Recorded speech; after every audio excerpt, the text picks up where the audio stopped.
নমস্কার, 24 ঘন্টায় আপনাদের স্বাগত। শুরু করছি নিউজ 24 আর শুরুতেই চোখ রাখবো যে খবরের দিকে। সুদীপ বন্দ্যোপাধ্যায়কে ফের হেফাজতে চাইবে সিবিআই। আজ ভুবনেশ্বরে আদালতে পেশ করা হবে তৃণমূল কংগ্রেস সাংসদকে। সিবিআই সূত্রে খবর, সুদীপ রোজভ্যালির আর্থিক লেনদেনের প্রমাণ আজ আদালতকে দেবে তারা। আমাদের সঙ্গে মুহূর্তে রয়েছেন ভুবনেশ্বরে উপস্থিত আমাদের প্রতিনিধি সিজার মন্ডল। সিজার, যেরকম জানা যাচ্ছে যে আজকে আবারও নিজেদের হেফাজতে চাইবে সিবিআই সুদীপ বন্দ্যোপাধ্যায়কে, কি আপডেট রয়েছে?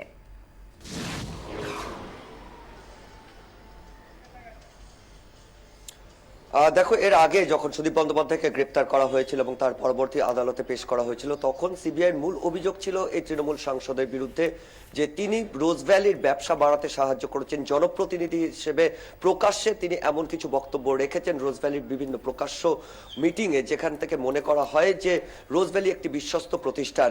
অর্থাৎ তিনি নিজে প্রভাব খাটিয়ে রোজ ভ্যালির ব্যবসা বাড়ানোর সহায়তা করেছেন। তার পাশাপাশি রোজ ভ্যালি কর্ণধার গৌতম কুণ্ডুর সঙ্গে একাধিক গোপন বৈঠকের কথা উল্লেখ করা হয়েছিল এবং সেখান থেকে তিনি বিভিন্নভাবে আর্থিকভাবে লাভবান হয়েছেন, এই অভিযোগও আনা হয়েছিল। এবং সেই প্রসঙ্গেই বলা হয়েছিল যে তিনি একাধিকবার রোজ ভ্যালির কাছ থেকে তিনি কিন্তু নগদে টাকা পেয়েছেন। এবং সেই কাউন্টার করে কিন্তু সুদীপ বন্দ্যোপাধ্যায়ের আইনজীবী তখন বারে বারে বলেছিলেন যে সিবিআই কেন প্রমাণ দাখিল করছে না এই অভিযোগগুলোর সপক্ষে।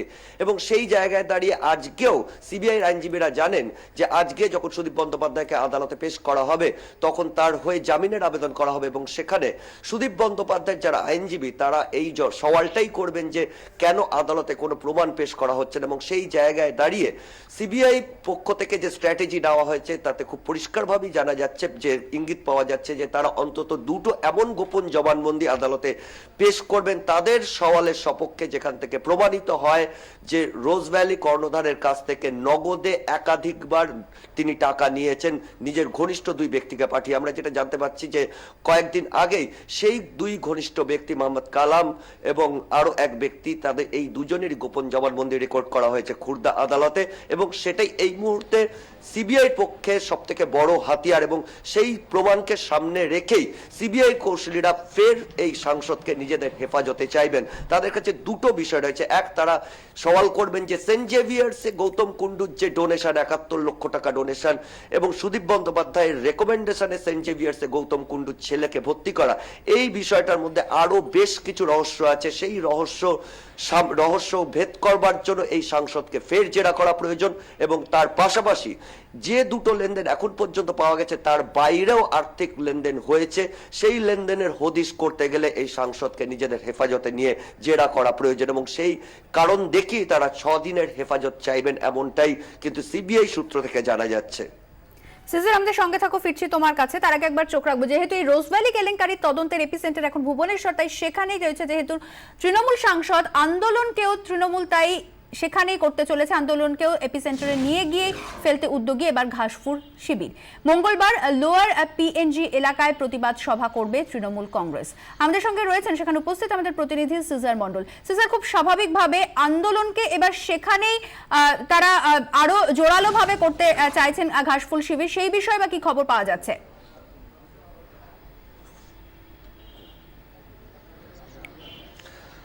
দেখো, নোটবন্দি পরবর্তী সময়ে কিন্তু মুখ্যমন্ত্রী মমতা বন্দ্যোপাধ্যায় বলেছিলেন তিনি নোটবন্দির বিরুদ্ধে অর্থাৎ বিমুদ্রাকরণের বিরুদ্ধে সারা দেশ জুড়ে আন্দোলন সংগঠিত করবেন। এবং সেই আন্দোলনের পার্ট হিসেবেই ভুবনেশ্বরকেও বেছে নেওয়া হয়েছিল।